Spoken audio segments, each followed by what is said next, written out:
नमस्कार, स्वागत है आपका विराट 24 न्यूज में। मैं हूं आपके साथ हर्ष और शुरू करते दिन भर की बड़ी खबरों के साथ। देश की आज़ादी की 75वीं वर्षगांठ का कार्यक्रम पूरे देश के साथ रीवा जिले में भी धूमधाम से मनाया गया। कोरोना के चलते इस पर्व में भी स्कूली बच्चों को दूर रखा गया। कार्यक्रम में प्रशासन, जनप्रतिनिधि और आम लोग उपस्थित रहे।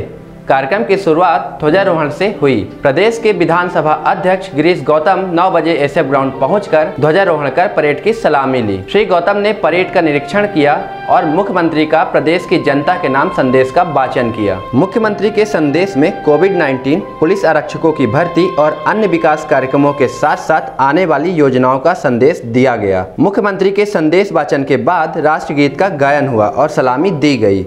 इसके बाद कई टुकड़ियों ने विधानसभा अध्यक्ष के सामने परेड किया। विधानसभा अध्यक्ष ने गुब्बारों को हवा में उड़ाया और परेड का नेतृत्व करने वाले अधिकारियों से परिचय प्राप्त किया। 15 अगस्त के अवसर पर जिले में उत्कृष्ट कार्य करने वालों को विधानसभा अध्यक्ष के द्वारा सम्मानित किया गया, जिसमें चिकित्सक, कोरोना योद्धा, पुलिस कर्मियों के साथ साथ समाज सेवी भी शामिल रहे। परेड का नेतृत्व करने वाली टुकड़ी का नेतृत्व करने वाली एसआई अंकिता मिश्रा की टीम को सर्वश्रेष्ठ परेड का पुरस्कार दिया गया। आइए आपको दिखाते हैं 15 अगस्त की मुख्य झलकियां और सुनाते हैं मुख्यमंत्री का प्रदेश की जनता के नाम संदेश का वाचन, जिसे विधानसभा अध्यक्ष गिरीश गौतम ने पढ़कर सुनाया।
परेड कमांडर ने प्लाटून्स को सचेत किया कि माननीय मुख्य अतिथि महोदय को निरीक्षण के लिए आमंत्रित किया जा रहा है। विषयों को दुनिया भर में फैलाने के लिए माननीय मुख्य अतिथि महोदय इन गुब्बारों का उड्डयन करते हुए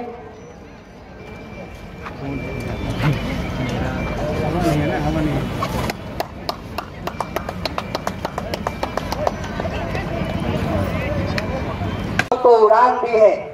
आजादी के इस पर्व पर हम आपका हार्दिक अभिनंदन करते हैं। माननीय मुख्य अतिथि महोदय, एक बार संस्कृत माना होते वहां शुरू हम कर देने वाले क्षण है, जिसकी पहचान यह रही है कि तो आएगा। सदियों के संघर्ष के बाद आज कर रहे हैं बाहर के गए हम और चलते किसान को हमें कम नहीं होने की लगानी है तो होगा या फिर सर पर वो पानी है, एक प्रतिबिंब है हमारी एकता और अखंडता की, देश की सेवा और सुरक्षा हमारे सपनों और संकल्पों की। तभी प्लाटून विशेष सशस्त्र बल की नवी वाहिनी प्लाटून का नेतृत्व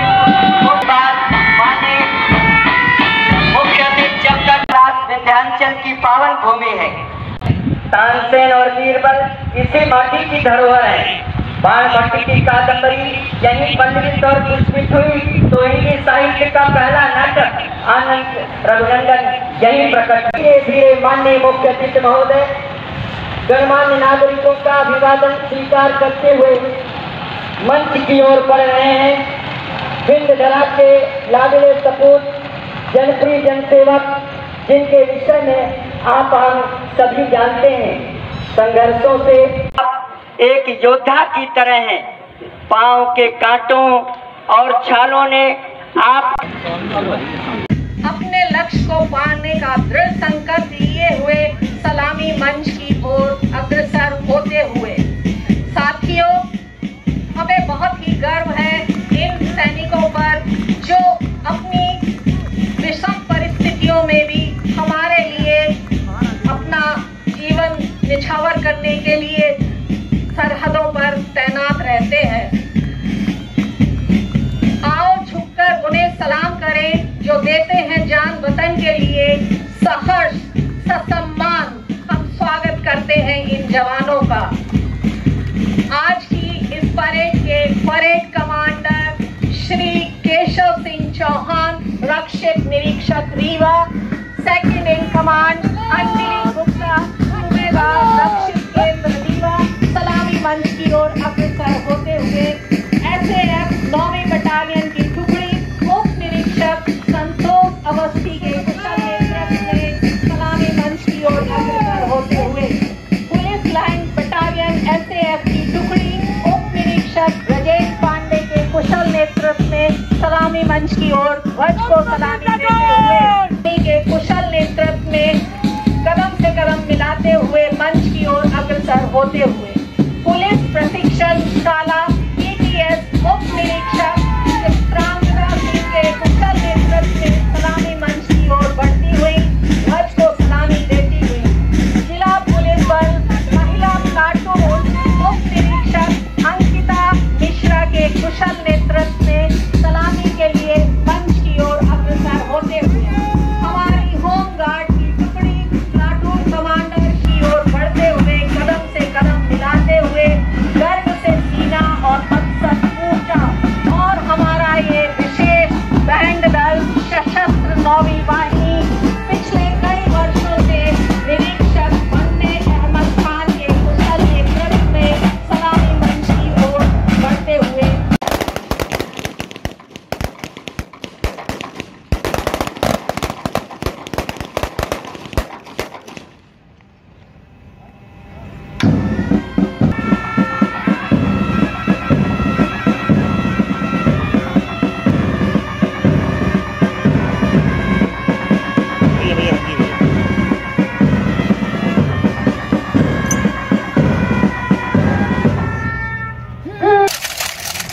सुनील पीछे आ जाता है। सुनील भैया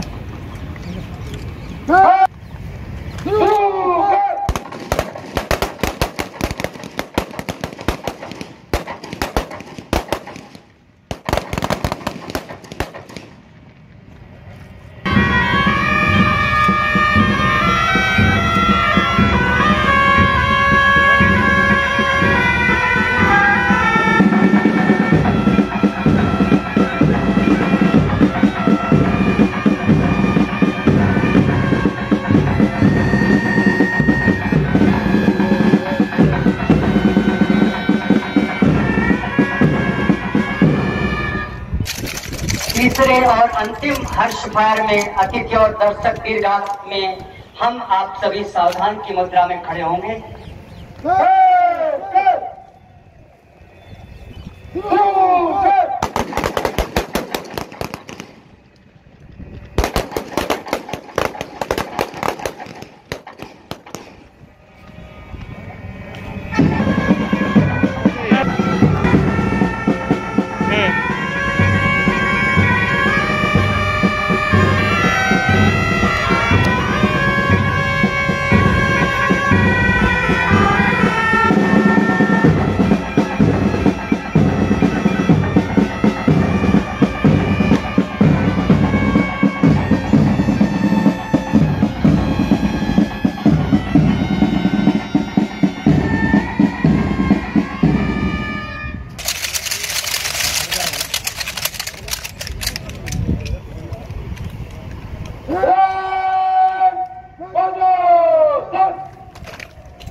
पुलिस प्रशिक्षण शाला उप निरीक्षक चित्रांगदा सिंह, जिला पुलिस बल महिला प्लाटून उप निरीक्षक दर्शक दीर्घा में पहुंचते हुए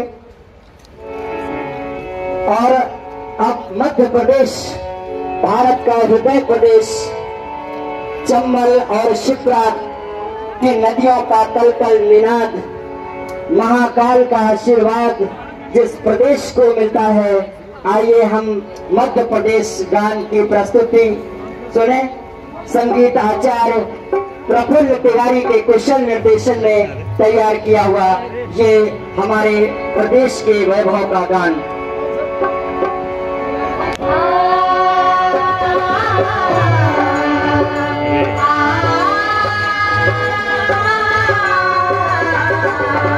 आज भारत स्वतंत्रता की 75वें वर्ष में प्रवेश कर रहा है। आजादी का अमृत महोत्सव भारत के गौरवशाली इतिहास, वैभवशाली वर्तमान, शक्तिशाली भविष्य के निर्माण का उत्सव है। भारत की आजादी का यह 75वां वर्ष लोकतंत्र के महोत्सव का वर्ष है। अमर शहीदों के प्रति कृतज्ञता का वर्ष है। देश के लिए कुछ कर गुजरने का वर्ष है। भारत की एकता, अखंडता के प्रति समर्पण का वर्ष है। एक भारत श्रेष्ठ भारत के संकल्प की सिद्धि का वर्ष है। हम सब मिलकर आजादी के अमृत महोत्सव पूरे उत्साह उल्लास के साथ मनाएंगे। राज्य सरकार वर्ष भर जन जन को देशभक्त, देश प्रेम, देश सेवा के भावों से भरने वाले कार्यक्रमों का आयोजन करे। पूजे न गए शहीद तो फिर ये बीज कहाँ से आएगा, धरती माँ को कहकर जुट्टी माथे से कौन लगाएगा। मैं चौराहे चौराहे पर प्रश्न उठाया करता हूँ, मैं अमर शहीदों का चारण उनके यश गाया करता हूँ। मध्य प्रदेश की धरती से जुड़े चंद्रशेखर आजाद, रानी लक्ष्मीबाई, राम प्रसाद बिस्मिल, गंटिया भील, भीमा नायक, शंकर साहब, रघुनाथ साहब, सादत खां, रानी अवंतीबाई, कुंवर चैन सिंह, धीरे साहब, राणा बख्तावर सिंह, ठाकुर रणवंत सिंह और खाजा नायक जैसे अनेकानेक सेनानियों ने देश की स्वतंत्रता के लिए हंसते हंसते अपने प्राणों को न्यौछावर किया है। मध्य प्रदेश की माटी के ऐसे सभी शहीदों के जन्मस्थल, कर्मस्थल, बलिदान स्थलों पर आजादी का अमृत महोत्सव धूमधाम से मनाया जाएगा। राष्ट्र निर्माण के जिन सपनों के साथ हमें शहीदों ने अपना सब कुछ देश के लिए कुर्बान कर दिया, उन्हीं सपनों को साकार करने की दिशा में हमें कदम बढ़ाना है। पिछले साल जब सारे विश्व को कोरोना संक्रमण ने अपनी चपेट में लिया, तब सरकार के अथक प्रयासों और जनता के सहयोग से हमने कोरोना की पहली लहर से जंग की थी। पहली लहर के बाद लगा कि कोरोना समाप्त हो गया, लेकिन कोरोना इस वक्त फिर बदले के स्वरूप में आया। कोविड प्रबंधन के लिए हमारी रणनीति के 5 स्तंभ है: आइडेंटिफिकेशन, टेस्टिंग, आइसोलेशन, ट्रीटमेंट एवं वैक्सीनेशन। सुनियोजित रणनीति, त्वरित निर्णय, साझे प्रयासों के चलते मध्य प्रदेश कोरोना संक्रमण की दूसरी लहर पर भी नियंत्रण पाने में सफल रहा है। कोविड संक्रमण से बचाव का एक प्रमुख उपाय है टीकाकरण। मध्य प्रदेश में टीकाकरण को एक जन उत्सव का रूप दिया गया। माननीय प्रधानमंत्री जी के दूरदर्शी फैसले के फलस्वरूप देश के 130 करोड़ नागरिकों को निःशुल्क वैक्सीन की सौगात मिली। प्रत्येक टीकाकरण महाअभियान में 21 को मध्य प्रदेश में रिकॉर्ड 16,95,000 से अधिक लोगों का टीकाकरण किया गया। ये सरकार के प्रयासों और जनता के सहयोग का ही परिणाम है कि अब तक वैक्सीन के 3,75,00,000 जीवन रक्षक डोज लगाए जा चुके हैं। दिनांक 25 एवं 26 अगस्त 2021 को कोविड वैक्सीनेशन का महाअभियान चलाया जाएगा।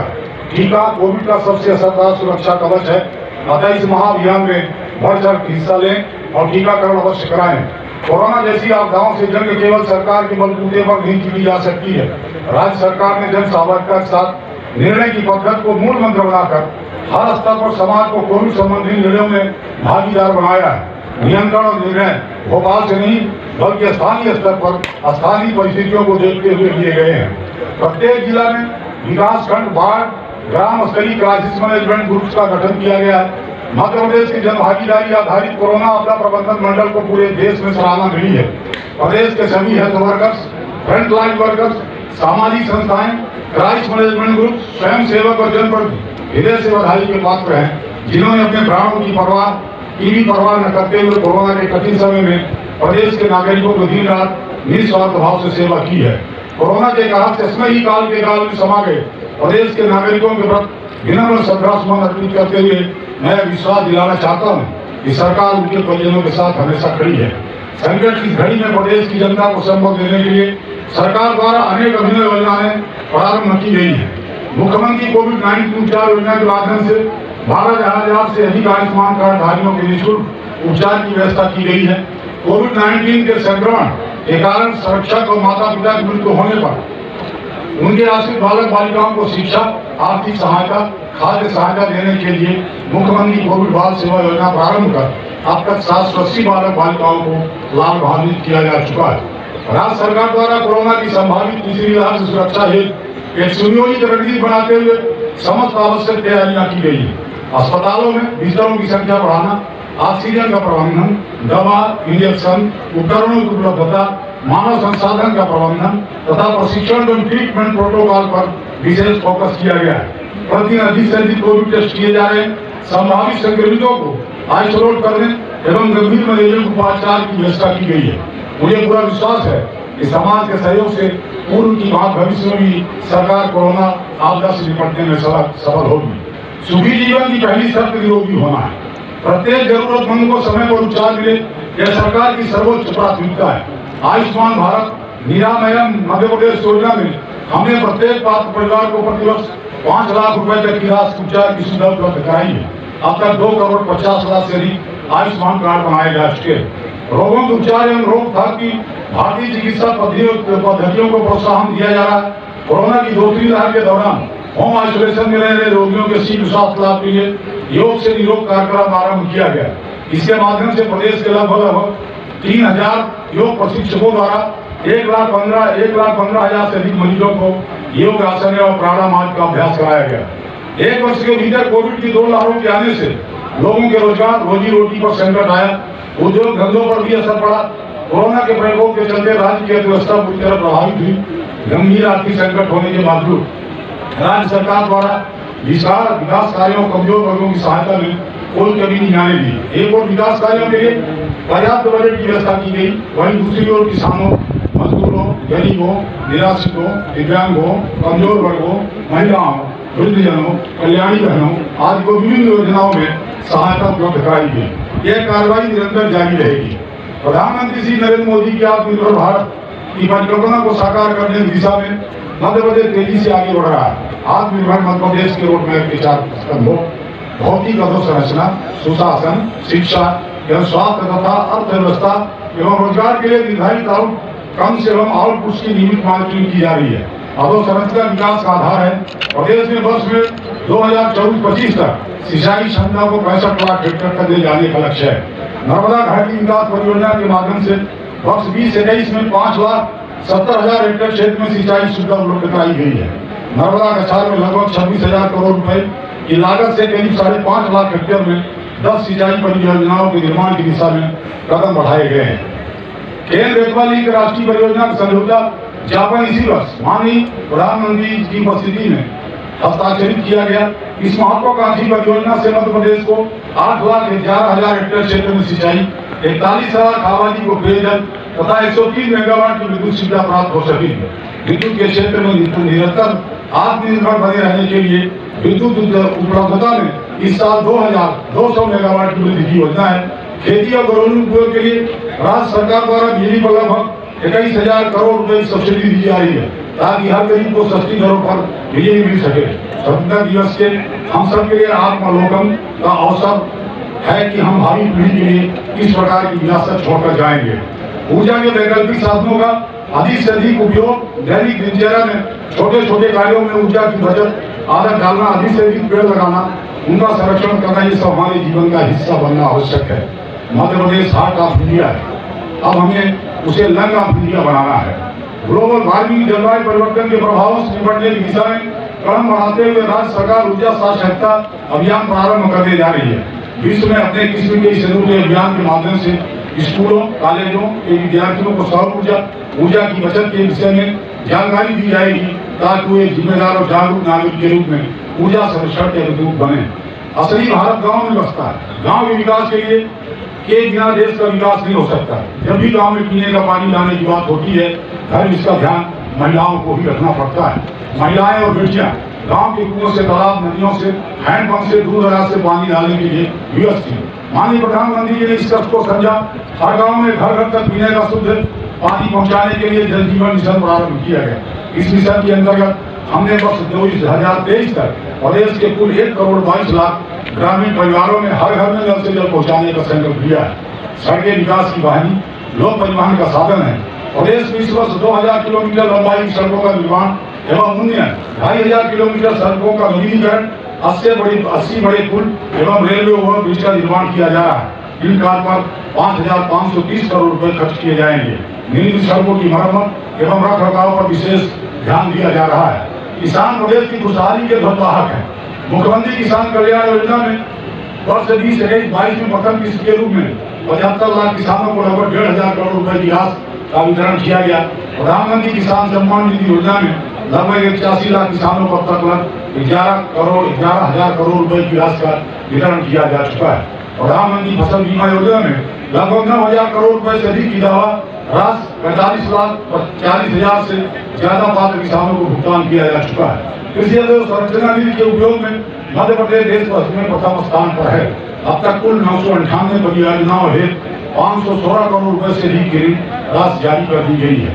वर्ष 2021 में प्राथमिक सहकारी साख समितियों के माध्यम से किसानों को 0% ब्याज दर पर लगभग 15,000 करोड़ रुपए का फसल ऋण वितरित किया गया। चालू वित्तीय वर्ष में अब तक लगभग 8,000 करोड़ रुपए का फसल ऋण वितरित किया जा चुका है। सहकारिता का सिद्धांत भारत की संस्कृति का आधार है। केवल मेरा जीवन की सबका मंगल हो, यह सहकारिता का मूल भाव है। लाभ से ज्यादा सेवा को महत्व, एक से ज्यादा समूह को महत्व और ये स्पर्धा से ज्यादा परस्पर सहयोग को महत्व, ये सहकारिता है। माननीय प्रधानमंत्री के नेतृत्व में केंद्र सरकार द्वारा नए सहकारिता मंत्रालय का गठन किया गया। यह ऐतिहासिक निर्णय देश में सहकारिता क्षेत्र को निश्चित ही नई ऊंचाइयों पर ले जाएगा। प्रदेश में सहकारिता को जन आंदोलन बनाना हमारी प्राथमिकता है। प्रदेश में कृषि, पशुपालन, पशु आहार, डेयरी, खनिज, श्रम उद्योग, पर्यटन, प्रसंस्करण, लघु वनोपज, स्वास्थ्य, ग्रामीण परिवहन, सर्विस सेक्टर आदि क्षेत्रों में सहकारिता की अपार संभावनाओं का दोहन किया जाएगा। स्वामित्व योजना में प्रदेश के 30 जिलों में आबादी सर्वे का कार्य प्रचलित है। ग्रामीण क्षेत्रों में जिस भूमि पर मकान बने हैं उस पर स्वामित्व संबंधी लोगों को दिया जा रहा है। अभी 1,826 गाँव के करीब 3.25 लाख से ज्यादा हितग्राहियों के अधिकार अभिलेख तैयार हो गए हैं। अब हमारे ग्रामीण जन उक्त भूमि को बंधक रखकर बैंक से ऋण ले सकते हैं, जमानत दे सकते हैं। इस साल 17,94,000 किसानों से लगभग 130 लाख मीट्रिक टन गेहूं, चना एवं मसूर का उपार्जन कर लगभग 26,000 करोड़ रुपए का भुगतान किसानों को किया गया है। धान उत्पादक लगभग 6 लाख किसानों से 37,26,000 मीट्रिक टन धान का उपार्जन कर 7,000 करोड़ रुपए का भुगतान किया गया। लगभग 2.25 लाख मीट्रिक टन ज्वार। ऐसी तमाम बड़ी खबरों के लिए बने रहिए हमारे साथ और देखते रहिए विराट 24 न्यूज। धन्यवाद।